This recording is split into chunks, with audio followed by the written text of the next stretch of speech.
It was a quiet Friday evening, the kind of silence that doesn't feel peaceful, just heavy. My wife, Claire, had left earlier that morning, saying she needed some time to herself and would be spending the weekend at her sister's. Lately, we hadn't been arguing, but we hadn't been close either. The distance between us felt different, like something was missing, or maybe something was being hidden. Around 9 p.m., my phone buzzed. A text from her. Staying at my sister's tonight. Don't wait up. Short, flat, almost rehearsed. I stared at the message longer than I should have, feeling that uneasy pressure settle in my chest. Claire's texts were never this cold. She always added a few words, a heart, some tiny detail about her day. But this, it read like a statement, not a message. I called her. No answer. Tried again. Straight to voicemail. I told myself not to spiral. Maybe her phone died. Maybe she just needed space. But deep down, I knew better. After years of marriage, you can feel when something's off. Out of instinct, I opened the location sharing app we both used. Her location was turned off. Claire never turned it off. My heart started to race as I stared at those words, location unavailable. The house felt even quieter. Then a thought hit me, sharp and sudden. Ask her something she can't lie about. So I texted back. Oh, really? Which sister? No response. A minute passed, then 5, then 10. The silence between us grew heavier with every tick of the clock. Claire only had one sister, Emily, the one who lived 2 hours away. And I knew for a fact Emily was out of town visiting her in-laws that weekend. That's when unease turned into certainty. Cold, unmistakable suspicion. I didn't accuse her. I didn't say another word. I just waited.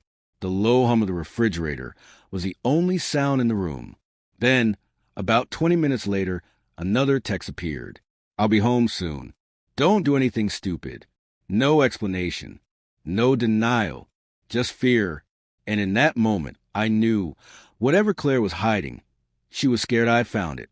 I sat still on the couch, rereading that one line over and over. Don't do anything stupid. Innocent people don't say that. That was the kind of message you send when the truth is closing in. 10 minutes passed. Then 20. Headlights swept across the living room window.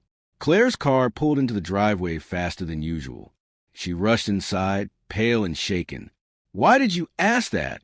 She demanded, her voice trying to sound calm, but cracking halfway through. I looked at her, steady. Because your sister's out of town, I said quietly. So, where were you really staying? Her eyes flicked away, just for a second, but that was enough. The truth was already written on her face. I was with a friend, she said at last, her tone defensive. I just needed to clear my head. A friend? I repeated, voice calm, too calm. Funny how you had to turn off your location to do that. She swallowed hard. Her silence said more than any excuse ever could. Finally, she sighed, dropped her purse on the table, and muttered, You're overreacting, Mark. It's not what you think. But that's the thing about lies. Once they start, they unravel fast. I walked to the kitchen counter, reached into her bag, and placed her phone in front of her. Then prove it, I said. Show me the messages. Her lips parted slightly. You don't trust me? I almost laughed. Claire, trust isn't a problem. Honesty is. She hesitated, then slowly unlocked her phone. My pulse hammered in my ears as she opened her messages.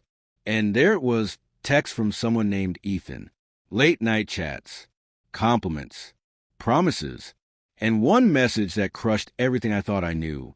Wish you didn't have to go home tonight. She froze. I didn't yell. Didn't throw anything.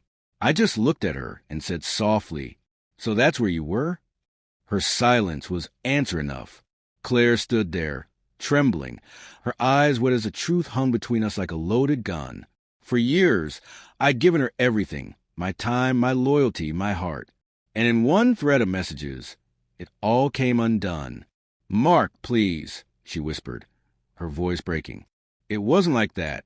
He's just someone from work. We were just talking. Talking? I said, my voice low but firm. You lied about where you were, turned off your location, deleted messages, and you call that talking? She shook her head, stepping closer. I didn't mean for it to go that far. I just felt lonely, and he listened. I swear I didn't.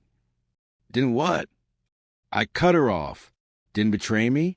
Didn't cheat? You don't have to cross a bed to cross a line, Claire. Her lips quivered as tears spilled down her cheeks. I made a mistake. I looked away, the ache spreading through my chest. No, I said quietly. Forgetting an anniversary is a mistake. This was a choice. Neither of us spoke after that. The house, once filled with warmth, now felt cold, like someone else's home. After a long silence, I grabbed my jacket from the chair and walked toward the door. "Mark, please don't go," she cried, reaching for my arm. "We can fix this." I stopped and turned just enough to meet her eyes. "You should have thought about fixing it before you lied. Before you turned off your location. Before I had to ask which sister." She stood there sobbing, her world collapsing in real time. I stepped outside into the cool night air and let the door close softly behind me.